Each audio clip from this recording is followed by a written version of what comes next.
Selamat pagi, sobat sehat. Kembali lagi bersama saya di sini. Hari ini saya akan memandu sobat sehat semua. Dengan saya Dr. Manli. Hari ini kita punya topik yang sangat menarik. Kita akan melanjutkan pembahasan kita mengenai stunting. Kalau di edisi yang sebelumnya mungkin beberapa sobat sehat sudah mengikuti stunting dari masa kandungan. Waktu itu dibawakan sama Dr. Kadek. Hari ini kita akan sama-sama belajar, sama-sama memahami tentang stunting melalui perspektif dari ilmu kesehatan anak. Hari ini sudah bersama dengan kita salah satu dokter anak terbaik di Papua saat ini. Saya panggil dengan hormat Dr. Irma Reski Ratu, spesialis anak konsultan. Selamat pagi dokter, sehat dok? Sehat. Semakin bahagia dok ya. Ya, beliau ini merupakan dokter anak yang berpraktek di Rumah Sakit Dian Harapan. Selain di Rumah Sakit Dian Harapan, beliau juga berpraktek di RSUD Jayapura dan RSUD Yowari. Benar ya dok? Ya. Beliau menjalani pendidikan di Universitas Krida Wacana tahun 2006 beliau lulus, mengambil pendidikan spesialis anak di Universitas Diponegoro, lulus tahun 2015 dan mengambil konsultan infeksi tropis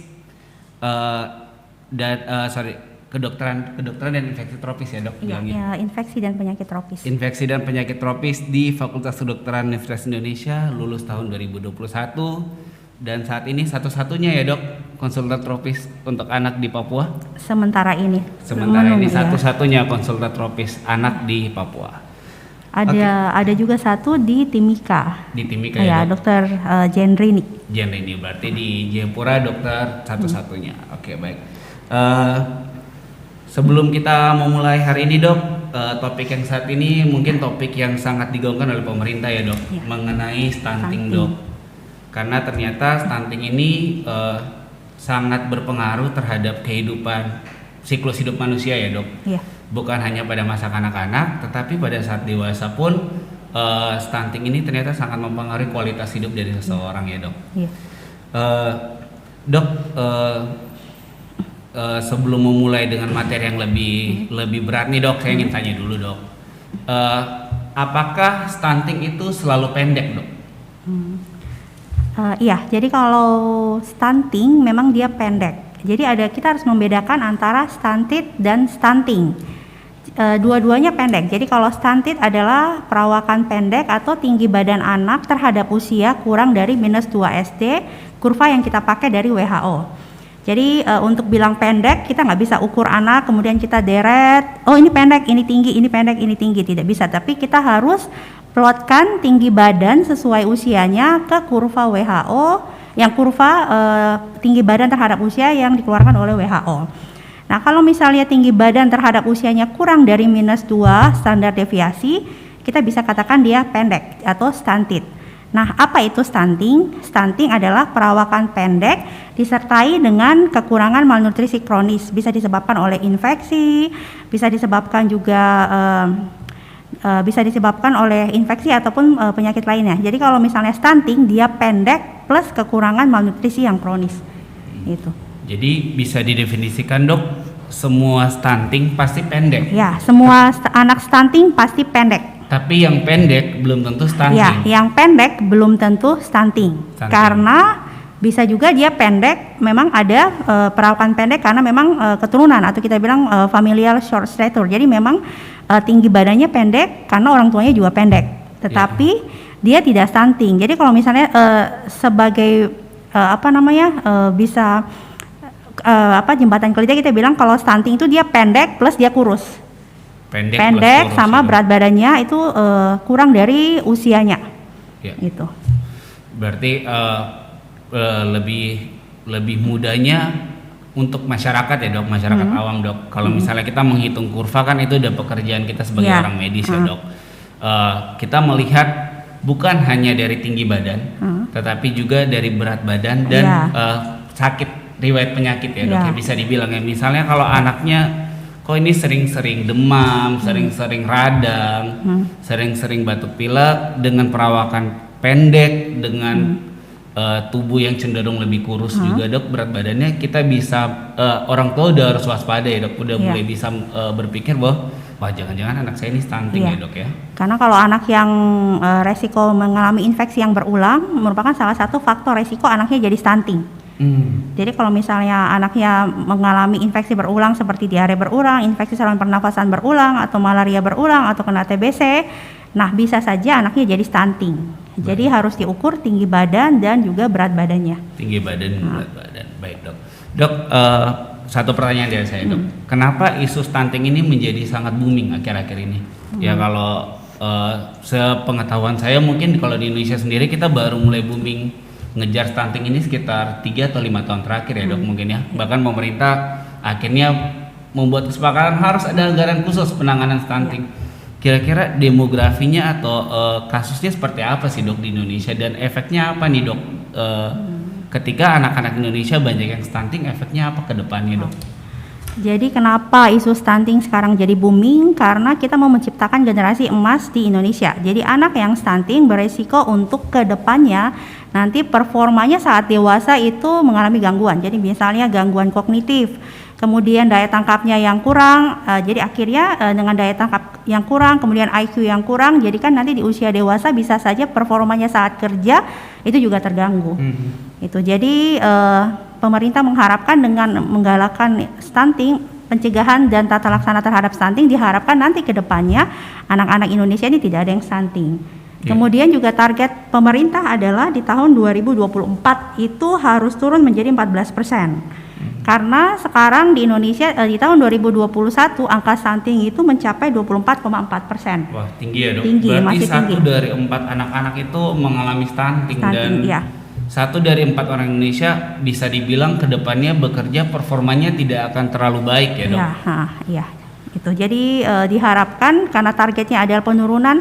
Memang sejak tahun berapa nih? Sejak tahun 2013.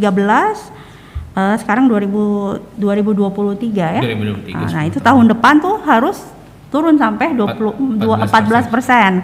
Nah makanya memang trennya ini menurun terus dari tahun 2013. Cuma turunnya itu tidak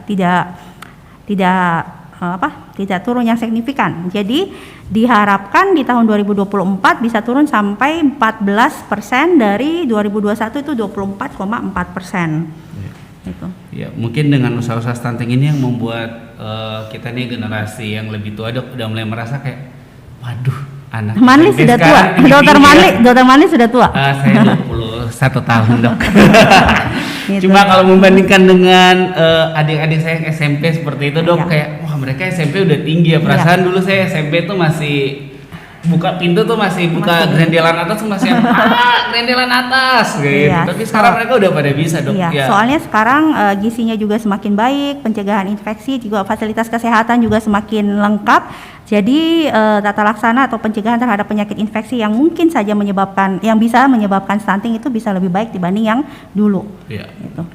Oke.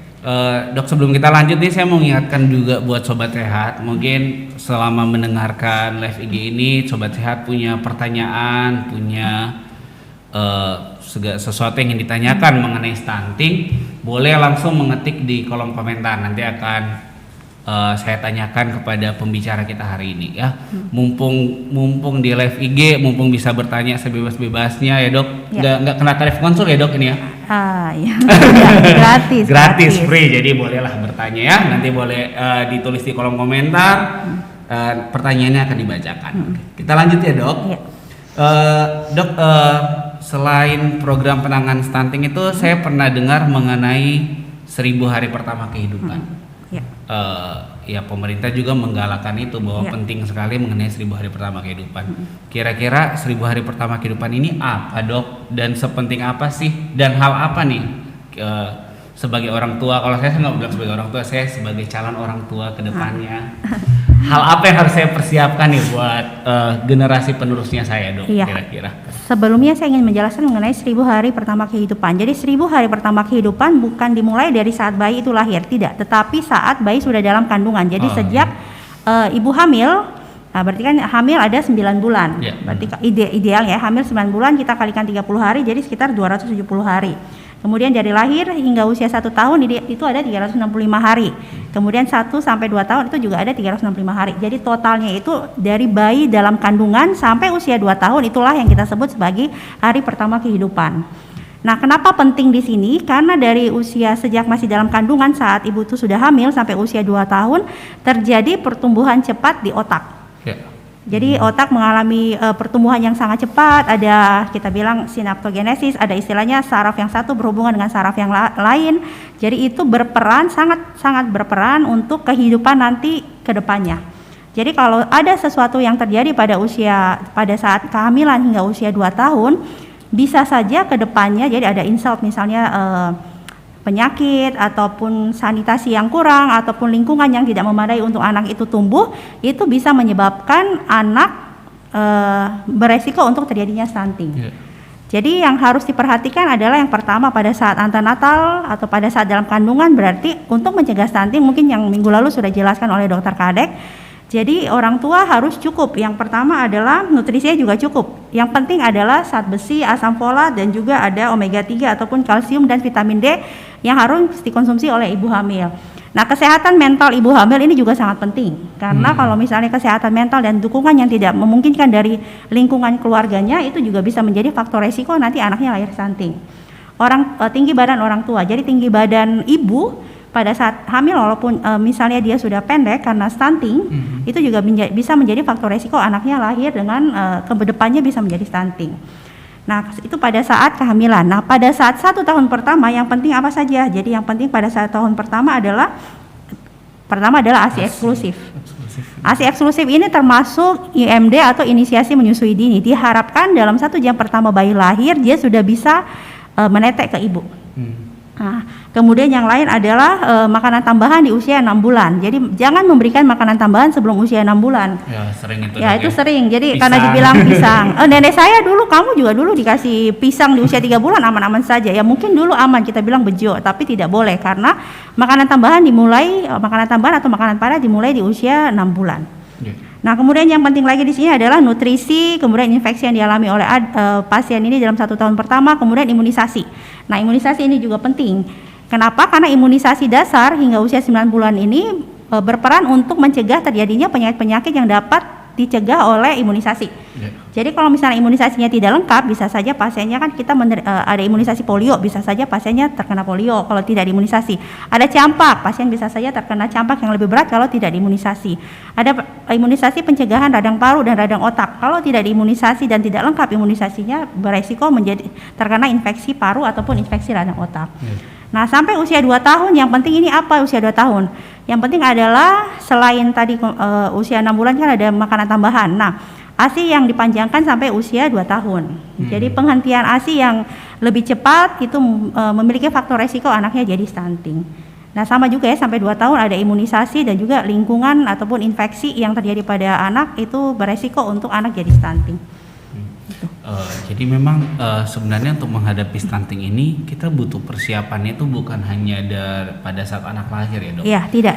Bahkan dari sebelum merencanakan kehamilan pun sebenarnya sebagai orang tua sudah harus mempersiapkan hal itu. Gizi ibu hamil, gizi calon ibu hamil ini sudah harus dipersiapkan menjadi seorang ibu hamil yang gizinya cukup sehingga ketika nanti dia hamil, janin yang terbentuk mendapatkan asupan gizi yang baik ya, Dok? Iya. Nah, jadi ini sama seperti ayam dengan telur, mana duluan? Pencegahan stunting dengan tata laksana stunting mana duluan? Kalau misalnya ibu yang hamil sudah stunting, berarti dia beresiko untuk anaknya lahir stunting. Nah, apa yang bisa dilakukan? Bisa dikasih misalnya ya nutrisi yang lebih baik lagi selama dia hamil. Itu. Jadi memang ayam telur mana duluan? Nah, itu makanya pencegahan stunting dengan yang sudah jadi stunting ini mana yang lebih dulu. Jadi ya itu yang penting adalah mulai dari kehamilan sampai, jadi dia seperti lingkaran. Jadi dari ibu hamil, anaknya lahir itu harus dicegah agar tidak terjadi stunting. Jadi diharapkan nanti pada saat dia hamil lagi, ini terutama terutama remaja wanita, terutama wanita ini ya, anak perempuan. Jadi karena kan nanti dia akan hamil lagi untuk menghasilkan generasi yang diharapkan tidak stunting. Itu. Baik, Dok. Kita lanjut ya, Dok. Dok, kira-kira memang tadi kita sudah sempat membahas beberapa hal, Dok ya. Secara lebih spesifik, Mungkin bisa dijabarkan dok, kira-kira faktor risiko stunting secara lebih spesifik dan dengan bahasa yang mungkin lebih mudah dimengerti sama sobat sehat di rumah ya dok. Kira-kira apa saja dok?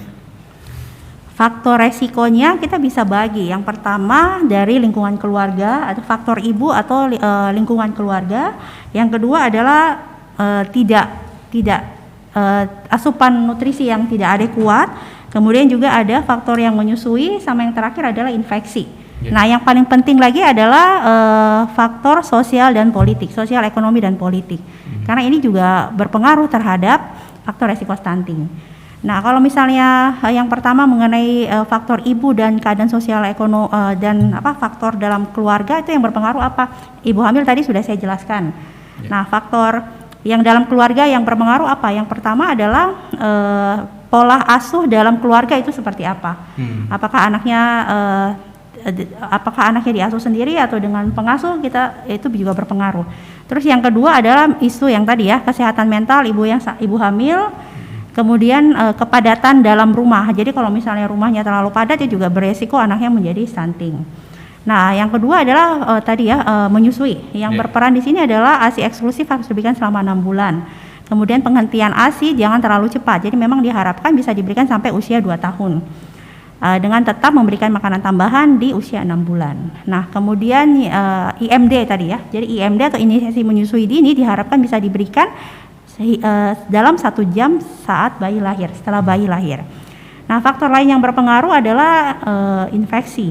Nah, infeksi ini apa saja yang bisa menjadi faktor penyakit apa saja yang bisa menyebabkan anak beresiko terjadinya stunting. Yang pertama adalah penyakit enterik atau diare. Diare berulang itu menjadi resiko anak menjadi stunting. Kenapa? Karena kan kita makan makanan pasti akan diserap oleh usus. Nah, kalau dia mengalami periode diare berulang, itu ada yang kita bilang fili di usus itu mengalami gangguan. Jadi akhirnya penyerapan makanannya jadi tidak maksimal. Terus yang kedua adalah malaria. Nah, kita di Jayapura ini kan di Papua daerah endemis malaria. Malaria yang berulang itu juga resiko menjadi stunting. Kenapa? Karena pada saat periode malaria yang berulang ini kan ada periode dia mual, muntah, asupan makanannya tidak baik. Nah, itu beresiko beberapa waktu yang tidak ada asupan makan yang tidak adekuat, itu bisa menyebabkan berat badan anak turun. Nah, berat badan anak turun apa misalnya terjadi terlalu lama itu bisa menyebabkan stunting. TBC, penyakit kronis seperti TBC. Nah, di kita juga banyak ya TBC ya. Banyak. Nah, kemudian 4 kecacingan atau infeksi cacing itu ya. Itu makanya program pemerintah adalah memberikan program deworming atau pemberian tablet cacing itu albendazole di bulan Februari Agustus. Jadi setiap 6 bulan sekali di puskesmas anak-anak diberikan obat cacing itu untuk penjagaan terhadap infeksi cacing. Nah, infeksi, kemudian juga ada infeksi saluran pernafasan yang berulang, itu juga menjadi resiko anaknya menjadi stunting. Jadi memang banyak infeksi yang menyebabkan anak bisa menjadi stunting. Nah, kalau misalnya tidak ada infeksi, apakah anaknya bisa beresiko menjadi stunting? Dia nggak pernah dikena infeksi, apakah ada beresiko dia menjadi stunting? Bisa juga. Nah, kenapa ada yang kita kenal dengan sanitasi? Nah, jadi sanitasi di rumah itu harus baik. Karena kalau misalnya air dan sanitasinya tidak baik, itu bisa beresiko menyebabkan kuman-kuman patogen kuman-kuman yang ada di usus ini mengalami gangguan. Jadi struktur ususnya, kemudian juga bakteri-bakteri bagus yang di usus ini mengalami gangguan sehingga terjadi translokasi. Jadi istilahnya perpindahan kuman yang ada di usus itu mengalami gangguan atau struktur di usus mengalami gangguan. Nah, gangguan pada struktur di usus ini bisa menyebabkan gangguan pertumbuhan linier. Jadi tinggi badannya tetap saja tidak naik. Nah, itu di situ ya, stuck hanya di situ saja. Jadi sanitasi juga ini penting. Selain pencegahan infeksi, sanitasi lingkungan yang bersih, air yang bersih dan cukup ini juga harus menjadi perhatian penting pemerintah untuk pencegahan stunting. Tuh. Kemudian yang terakhir adalah faktor sosial ekonomi, yaitu keluarga yang dengan ekonomi yang kurang mampu, akhirnya penyiapan makanannya tidak adekuat terhadap nutrisi ataupun makanan yang diperoleh oleh anak tidak adekuat, bisa menyebabkan anaknya menjadi stunting. Itu. Memang pada akhirnya kalau melihat faktor risiko tadi dok, stunting ini jadi masalah yang sangat kompleks ya dok? Iya, jadi semua sektor pemerintah ada di dalam. Iya.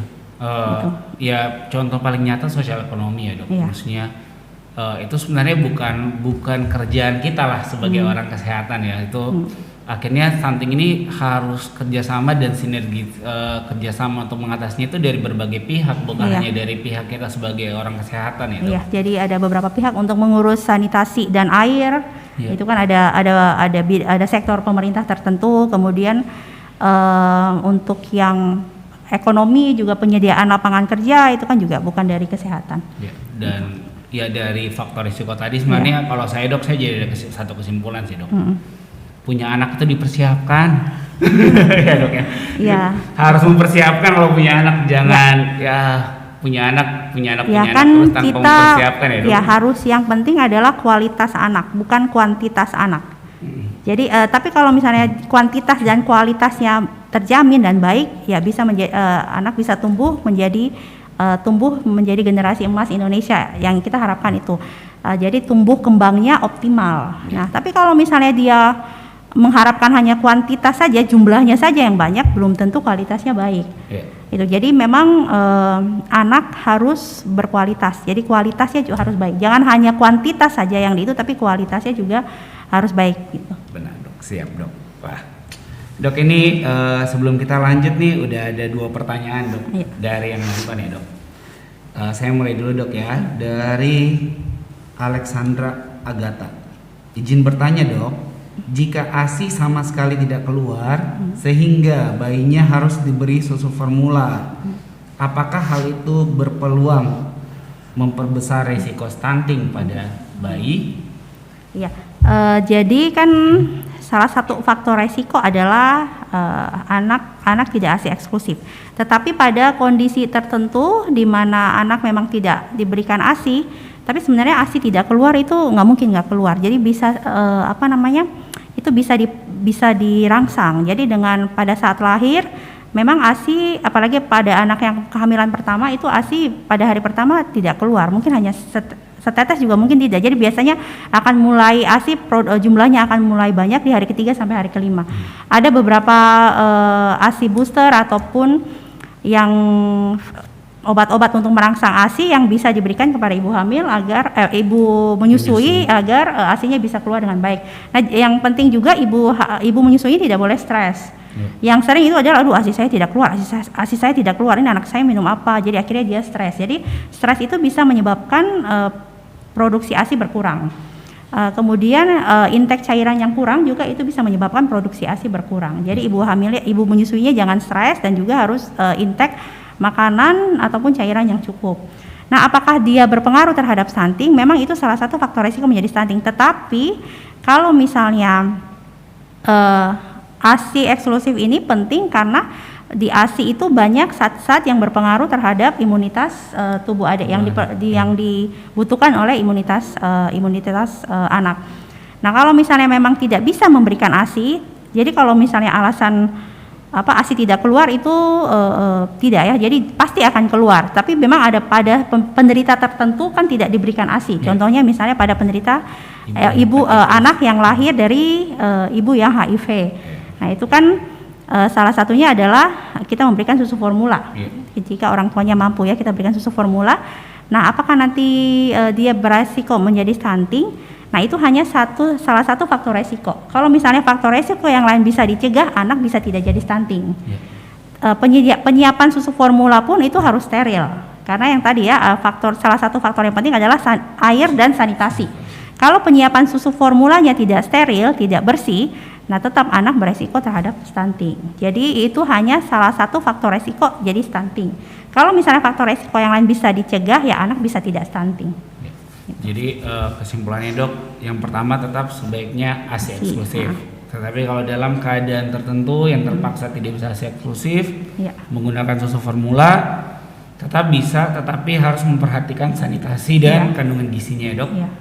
Baik. Oke dok, kita lanjut dulu dok. Kira-kira dok, kalau misalnya anak sudah terdiagnosa stunting, datanglah ke dokter. Dok, setelah ini dokternya jelasin, waduh nih bu anaknya stunting. kira-kira apa yang harus orang tua lakukan, Dok, untuk memperbaiki kondisi stuntingnya? Jadi kalau misalnya anak sudah terdiagnosis stunting, jadi yang bisa kita lakukan adalah mengedukasi tentang pemberian makan. Anak butuh protein hewani, bukan protein nabati. Jadi yang penting pada anak adalah protein hewani itu didapat dari apa? Didapat dari misalnya telur, daging, ikan. Nah itu. Jadi anak tidak diberikan makanan yang karena sering sekarang tuh kita lihat anak tuh diberikan makanan yang buah-buahan saja gitu, buah-buahan saja, sayur-sayuran saja. Jadi semua datang, dokter anak saya nggak mau makan sayur, dokter anak saya nggak mau makan sayur. Memang sayur juga penting untuk serat ya. Tetapi yang paling penting pada 1000 hari pertama kehidupan atau HPK ini untuk mencegah stunting adalah protein hewani. Jadi jangan takut anaknya nggak makan serat. Yang ada dalam makanan anak itu harus ada protein. Yang paling gampang didapat adalah telur. Jadi ada beberapa penelitian itu diberikan telur 1 butir sehari selama 3 bulan itu tinggi badannya naik gitu. Jadi stuntingnya bisa teratasi. Jadi kalau misalnya pasien datang berkonsultasi ternyata dia anaknya stunting, ya tetap yang pertama adalah kita atur pola makannya, atur makanan apa yang harus dia makan sesuai dengan kita hitung kalori protein dengan istilahnya kita menghitung kalori yang dia butuhkan, protein yang dia butuhkan. Kemudian kita akan menjelaskan makanan apa yang bisa diberikan oleh anak. Nah, yang kedua adalah di screening anaknya. Mungkin ada penyakit infeksi yang tidak ketahuan yang bisa menyebabkan dia stunting. Contohnya apa? TBC. Nah, jadi setiap anak stunting itu sudah ada di Permenkes mengenai stunting. Jadi setiap anak stunting harus di screening TBC-nya. Walaupun tidak ada demam 2 minggu, batuk 2 minggu, kontak TB juga disangkal oleh keluarga, tapi tetap anak dengan stunting harus di screening TB. Nah, yang lain lagi yang bisa screening adalah infeksi cacing ataupun mungkin saja ada penyakit jantung bawaan lain. Nah, itu kan kadang orang tua tidak tahu, hanya bisa terdengar kalau misalnya kita periksa dengan stetoskop ada bunyi jantung yang tidak biasanya. Jadi kalau misalnya anaknya stunting, tetap datang ke dokter, akan diatur pola makan yang sesuai, akan dihitung jumlah kalorinya, sama akan di screening penyakit infeksi apa saja yang mungkin ada di anak ini yang menyebabkan dia stunting. Dan itu prosesnya nggak bisa yang kayak nggak ada, batuk pilek ya dok, misalnya 2 hari minum puyur batuk pilek udah langsung sembuh ya? Ya jadi saya bilang sih nyembuhkan stunting tidak seperti kita makan cabai, habis makan langsung pedas gitu. Nah, jadi memang butuh bertahap. Jadi memang tidak, karena kita evaluasi tinggi badan dan berat badan itu tidak hanya 1 dalam 2 hari. Kita evaluasi 2 minggu, terus memang peningkatan berat badannya ada target per hari, tapi kita evaluasi dalam 2 minggu, terus nanti dia datang lagi, kita evaluasi lagi. Gitu. Baik. Ini sekalian dok, ada pertanyaan dok ya, dari Lili Tirianli. Dok, selamat siang dokter, izin bertanya, apakah anak yang sudah dinyatakan stunting bisa kembali kondisinya seperti anak yang bebas stunting? Ya, jadi kalau misalnya anak sudah stunting, jadi kan tinggi, dia pendek dan berat badannya juga pendek. Nah, kita harapkan dia menjadi baik. Nah, kalau misalnya tinggi badan dan berat badan itu bisa menjadi normal lagi kembali, itu bisa dengan tata laksana yang baik. Jadi kalau anak yang pada saat kecil dia didiagnosis stunting, kemudian dia sembuh stunting, itu bisa. Itu jadi bukan hanya stunting terus nanti sampai besar stunting. Nah, stunting tapi ditata laksana dengan baik bisa menjadi tidak stunting. Itu. Berarti jawabannya bisa. Yang penting itu tadi ya dok, seperti yang dokter udah jelaskan bahwa pengobatan ini membutuhkan waktu yang panjang, proses yang panjang, membutuhkan keuletan juga dari orang tua dan anggota satu rumah. Ya, karena orang tua yang akan menyiapkan diet pilihan makanannya anak sesuai dengan anjuran yang diberikan ya dok. Iya, jadi yang dimakan anak tidak sama dengan yang dimakan orang tua. Orang tua habis melahirkan atau enggak dalam 2 tahun pertama itu kan pingin diet. Jadi yang ada dalam makanannya adalah sayur. Nah, karena ingin diet. Nah, anak itu beda kayak orang tua. Jadi anak yang diperlukan adalah protein hewani, bukan sayur, tapi daging, ikan, telur gitu. Baik. Oke, kita sebelum lanjut ke pertanyaan berikutnya dok, saya ingin mengingatkan kembali ke sobat sehat yang masih mau bertanya, mungkin bisa memberikan pertanyaannya melalui kolom komentar ya. Tadi saya menarik dok mengenai bahwa kebutuhan anak sebenarnya adalah protein hewani, Dok. Akhir-akhir ini di Indonesia sendiri tuh udah mulai banyak timbul gerakan vegetarian anak, Dok. Ya, Dok ya. Kira-kira Dok, tanggapan dokter mengenai itu bagaimana? Apakah itu akan memperbesar resiko stunting? Maksudnya pembelaannya kan, Dok, sebenarnya protein bisa didapat dari nabati ya, Dok. Misalnya kayak oke, anak saya nggak makan telur, nggak makan daging, tapi dia makan tahu tempe, kan nilai proteinnya sama. Kok nggak boleh gitu, Dok? Kira-kira gimana, Dok? Iya, karena memang yang kita pentingkan adalah protein hewani. Akan beda walaupun jumlah proteinnya sama. Tempe sekian gram dengan daging sekian gram itu dibutuhkan tempe lebih banyak untuk mendapatkan kandungan protein yang sama dengan protein hewani. Nah, jadi untuk pertumbuhan dan untuk yang kita pentingkan adalah memang perkembangan di otak dalam 2 tahun pertama itu, dalam 1000 hari pertama kehidupan. Nah, itu yang paling penting. Jadi penyerapannya juga beda antara protein hewani dan juga protein nabati. Jadi memang tetap yang paling penting adalah protein hewani. Nah, kalau misalnya mengenai anak yang vegetarian, menurut saya kalau misalnya memang tetap ya protein hewani paling penting.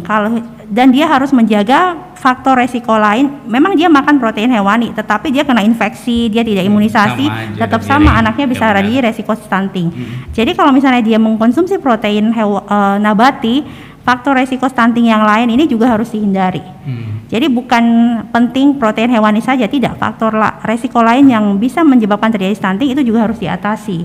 Jadi anak makan protein hewani tapi tidak diimunisasi, tidak ASI eksklusif, terkena diare terus, nah itu tetap saja resiko menjadi stunting. Lebih besar dibandingkan yang tadi makan protein nabati tapi faktor resiko lainnya teratasi ya. Iya, jadi bukan hanya karena tadi ya faktor resiko menjadi stunting itu bukan hanya asupan makan, tapi juga faktor resiko yang lain itu banyak. Jadi faktor resiko yang lain juga itu harus diatasi agar tidak terjadi stunting. Benar. Itu. Sebenarnya menarik tadi salah satu yang dokter bilang ada penelitian terbaru mengenai anak stunting yang diberikan 1 butir telur ya, Dok, tiap hari selama 3 bulan. Itu ternyata menghasilkan percepatan pertumbuhan yang baik ya, Dok. Ya ini sebagai pesan-pesan sponsor ya, Dok, buat bapak-bapak, ibu-ibu yang sudah berkeluarga. 1 butir telur itu sekarang di Jayapura tuh kayaknya kurang dari Rp3.000 jika dibandingkan dengan rokok 1 bungkus. Sangat jauh harganya. Ya, jadi tolong anaknya boleh dikasih. Terus juga kan di Jayapura ini kan kita punya kita punya laut yang luas, jadi di tempat pelelangan ikan tuh banyak ikan. Ya, nah, apalagi ikan kita banyak ikan kembung di sini. Nah, jangan mencari salmon di Jayapura. Salmon itu udah entah datangnya dari mana, kemudian juga kan pasti udah di freezer dalam jangka waktu yang lama. Jadi kandungan DHA pada ikan salmon itu sama saja dengan malah lebih banyak pada ikan kembung. Jadi kalau ibu-ibu kan sekarang sering anak saya dikasih salmon, DHA-nya banyak ya. Sebenarnya DHA pada ikan kembung tuh jauh lebih banyak dibanding salmon. Jadi ikan kembung tuh banyak di tempat pelelangan ikan di Hamadi, bisa dibeli tuh ikan kembung. Kalau misalnya anaknya istilahnya ingin pintar, DHA-nya lebih banyak. Jadi tidak perlu mencari salmon, kasih saja ikan kembung. Itu. Nah, murah meriah pula ya, Dok. Ya, murah meriah. Ya itu. Jadi bapak-bapak ibu-ibu yang terhormat, tolong ya. Harga rokok, harga skincare jauh lebih mahal dibandingkan telur dan ikan. Tolong perhatikan anaknya. Ya, tapi perlu juga, ibu-ibu kan juga perlu penampilan. Jadi harus seimbang lah. Jadi bapaknya harus lebih berusaha biar ibunya yang butuh skincare bisa terjamin, anaknya juga yang untuk mencegah stunting butuh kualitas yang baik dari makanan dan lingkungannya juga bisa lebih sama lah istilahnya. Semangat kaum lelaki. Gitu ya. Dok, ini ada titipan pertanyaan, Dok. Apakah jika anak sering terkena batuk pilek itu meningkatkan resiko stunting juga? Ya batuk pilek mungkin banyak ya, Dok. Kadang-kadang kan ada yang hanya common cold, ada yang memang viral infection, ada yang memang dari alergi, Dok. Misalnya dia sering kena batuk pilek karena ternyata memang dia alergian, Dok. Itu apakah akan meningkatkan risiko stunting juga, Dok? Iya. Ini ada penelitian Tapi memang kita belum banyak. Memang penelitian stunting di Indonesia itu juga sudah banyak. Nah, ini ada salah satu penelitian di Desa Pandetsari Pujon Kidul. Jadi di mana di Kidul ini, di daerah Kidul ini prevalensi stuntingnya tinggi sekali. Nah, di dalam penelitian ternyata anak yang sering mengalami upper respiratory tract infection atau infeksi saluran pernafasan bagian atas seperti batuk pilek yang berulang itu beresiko 4,4 kali untuk kejadian stunting. Lebih tinggi ya, Dok? Ya, lebih tinggi. Kenapa? Jadi biasanya pada anak yang infeksi saluran pernafasan atas berulang itu beda kayak orang dewasa. Jadi orang dewasa kalau misalnya orang awam taunya radang ya. Radang makan saja. Tapi kalau anak itu kalau dia udah nyeri tenggorokan, dia merasa tidak enak di tenggorokan, dia tidak akan mau makan atau minum susu. Jadi kalau ini berulang terus ya bisa. Jadi kan asupan makanannya tidak adekuat, bisa menjadi faktor resiko anak menjadi stunting. Tapi bukan misalnya anak saya batuk pilek terus berarti nanti dia stunting. Tidak, kan tadi saya bilang ya ada faktor resiko yang lain, kalau bisa tertangani dengan baik bisa anaknya tidak stunting. Jadi jangan dilihat hanya jadi satu sisi saja. Itu. Jadi dilihat lagi faktor resiko lain yang bisa menyebabkan stunting. Kalau misalnya dia infeksi saluran pernafasan berulang, tapi setelah itu dia makannya juga sudah cukup, bisa membalas semua yang pada saat dia sakit itu tidak bisa dia makan. Jadi kan pada saat dia sembuh, berat badannya dengan asupan yang lebih bagus, berat badannya bisa naik. Asupan makannya jadi lebih baik. Kemudian faktor resiko yang lain juga misalnya imunisasinya cukup, ASI-nya cukup, lingkungan rumahnya juga mendukung, anak bisa tidak stunting. Nah, ini cuma penelitian saja, tapi memang bisa menjadi faktor resiko anak stunting. Baik, Dok, satu pertanyaan lagi, Dok. Apakah suplementasi vitamin itu dibutuhkan? Ya vitamin kan kita tahu kita dapatkan banyak dari makanan ya, Dok, sebenarnya. Kalau misalnya makanannya udah cukup beragam, udah ada sayur, buah, protein, karbo, lemaknya cukup, sebenarnya kan vitamin akan terpenuhi. Tapi kan beberapa orang tua nih sering kepraktekan datang tuh, Dok, anak saya nih kayaknya kurang tinggi, Dok, saya butuh vitamin, Dok, kira-kira ada nggak ya vitamin peninggi badan kayak gitu-gitu. Atau misalnya anak saya nih malas makan, Dok, kok kayaknya butuh obat pit yang ada iklannya, gimana ya, Dok, kira-kira? Jadi kalau misalnya orang tua datang saya, Dok, anak saya nggak mau makan, minta vitamin dong. Terus saya cuma jawab, ibu harus masak yang enak. Terus saya tanya anaknya, adek, makanan ibu di rumah dengan makanan misalnya di salah satu resto A, enak mana? Enak yang di resto A. Nah, itu berarti memang sebenarnya kalau misalnya anak tidak mau makan, tetap orang tua harus berusaha agar anaknya bisa makan. Nah, untuk vitamin nafsu makan sebenarnya tidak untuk nafsu makan ya. Jadi vitamin itu kita berikan terutama pada anak-anak yang gizinya kurang atau dalam asupan makanan sehari-harinya itu mikronutriennya itu kurang. Jadi zat nutrisi yang mikro itu tidak terpenuhi dengan baik. Nah, itu yang kita berikan. Cuma yang wajib kita berikan misalnya vitamin D. Vitamin D itu walaupun kita di Indonesia ini terpapar dengan sinar matahari yang cukup, tapi ternyata setelah diteliti orang Indonesia itu ternyata vitamin D-nya kurang. Jadi kita bisa memberikan suplemen vitamin D. Nah, vitamin D juga ini diperlukan untuk pertumbuhan tulang, ya juga bisa diperlukan untuk pencegahan penyakit infeksi saluran pernafasan. Nah, itu vitamin D. Kemudian suplemen lain lagi yang penting adalah vitamin A. Terutama pada anak-anak di bawah 1 tahun ataupun di atas 1 tahun hingga usia 5 tahun. Nah, vitamin A ini bisa diberikan untuk pencegahan terhadap penyakit kekurangan defisiensi vitamin A ya, contohnya rabun senja atau gangguan pada mata, ataupun juga bisa menyebabkan membantu untuk penyembuhan atau pencegahan penyakit-penyakit yang saluran pernafasan juga bisa, dan juga saluran cerna juga bisa. Jadi vitamin D, vitamin A dan juga Fe atau zat besi. Nah, karena zat besi ini penting untuk otak, untuk kognitif juga penting. Jadi itu yang penting sebenarnya sih, vitamin D, vitamin A dan zat besi. Kalau misalnya ditanya dokter suplemen yang penting apa saja? Vitamin A, vitamin D, zat besi.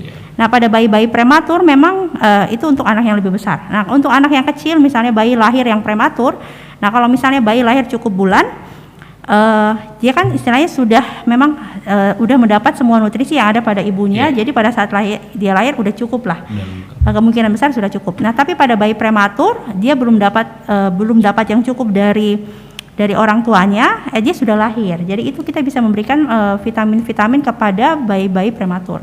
Yang penting tetap zinc, vitamin A, vitamin D dan zat besi. Nah ini yang penting sebenarnya. Jadi semua anak yang kalau ditanya vitamin apa yang penting untuk anak, zinc, vitamin A, vitamin D, zat besi. Gitu. Vitamin A itu kalau nggak salah kita dapat gratisan ya dok, program pemerintah tiap 6 bulan sekali ya dok. Vitamin A diberikan bersama dengan bulan program deworming atau kecacingan itu, jadi Februari dan Agustus. Diberikan ada kapsul merah atau kapsul biru sesuai dengan usianya. Itu kemudian vitamin D bisa dikonsumsi ataupun bisa kalau misalnya pingin, kan ada dosis suplementasi sama dosis terapi. Nah, misalnya untuk suplementasi saja bisa dikonsumsi sekali sehari. Atau misalnya pingin tahu saya kadar vitamin D-nya kurang atau tidak, saya bisa cek kadar vitamin D dalam darah. Nah, kalau ternyata sangat rendah, kita bisa pakai dosis terapi. Kalau zat besi sangat-sangat dibutuhkan untuk anak yang sedang dalam bertumbuh, kemudian ibu hamil, kemudian ataupun remaja-remaja ataupun wanita yang setiap saat pada proses menstruasinya tuh dia terlalu panjang. Jadi kan akhirnya perdarahan terus-menerus bisa menyebabkan kekurangan zat besi. Jadi bisa dikonsumsi. Gitu. Oke dok, menarik sekali dok topik hari ini dokter. Banyak pertanyaan juga yang masuk dari sobat sehat di rumah. Satu pertanyaan terakhir dok. Kalau misalnya sobat sehat mau ketemu dokter buat konsultasi dok, di Rumah Sakit Dian Harapan bisa temui dokter di hari apa dok? Ya kalau khusus di Rumah Sakit Dian Harapan di hari Selasa, Jumat dan Sabtu. Hari Selasa, Jumat dan Sabtu, sobat sehat bisa mendaftar di Poli Anak Rumah Sakit Dian Harapan. Nanti bisa bilang ke bagian registrasi mau ke dokter Irma, spesialis anak. Ya, jadi Selasa, Jumat, Sabtu. Mungkin di live IG hari ini masih kurang puas ya masih pengen konsultasi, bisa datang di hari Selasa, Jumat dan Sabtu. Oke dok. Terakhir dok, kira-kira ada keynote speech atau pesan terakhir dok untuk sobat sehat di rumah dok sebelum kita tutup pertemuan kita di hari ini dok? Iya, jadi stunted itu hanya perawakan pendek, tetapi stunting itu adalah perawakan pendek dengan kekurangan gizi yang kronis. Jadi harus dibedakan. Nah, anak dengan stunting, beberapa faktor resiko bisa menyebabkan anak stunting, mulai dari dalam kandungan, kemudian usia anak sampai remaja. Nah, yang penting adalah 1000 hari pertama kehidupan. Semua nutrisi perlu dicukupi dalam 1000 hari pertama kehidupan untuk mencegah terjadinya stunting. Jika orang sobat sehat semua merasa anak saya stunting, bisa dibawa untuk dikonsultasikan ke dokter spesialis anak agar tata laksananya bisa lebih cepat. Baik, siap. Oke. Terima kasih sobat sehat semua. Terima kasih banyak dokter Irma, spesialis anak konsultan, sudah meluangkan waktu buat sama-sama berbagi ilmu di siang hari ini. Terima kasih juga teman-teman di belakang layar, Mbak M, Mbak W dan Mbak A. Pakai inisial aja ya. Terima kasih buat hari ini. Kalau inisial sudah seperti tersangka. Sebut saja Melati, Anggrek dan baik, kita jumpa lagi di waktu berikutnya sobat sehat semua dengan topik-topik yang menarik. Pokoknya stay tune terus di IG Rumah Sakit Dian Harapan. Semua info mengenai pelayanan dokter spesialis, info mengenai pelayanan rumah sakit, info mengenai live IG, semuanya ada di Instagram Rumah Sakit Dian Harapan. Mau tanya-tanya juga bisa via DM, akan dibalas oleh admin yang sangat baik hati. 24 jam ya? 24 jam. 24 jam dia akan membaca dok. Kan harus dikonfirmasi ya dok. Jadi jawabannya akan diberikan, walaupun mungkin tidak secepat yang Anda harapkan, tapi jawaban pasti diberikan, tidak akan di PHP. Oke, terima kasih, selamat siang, sampai jumpa semua. Tuhan berkati.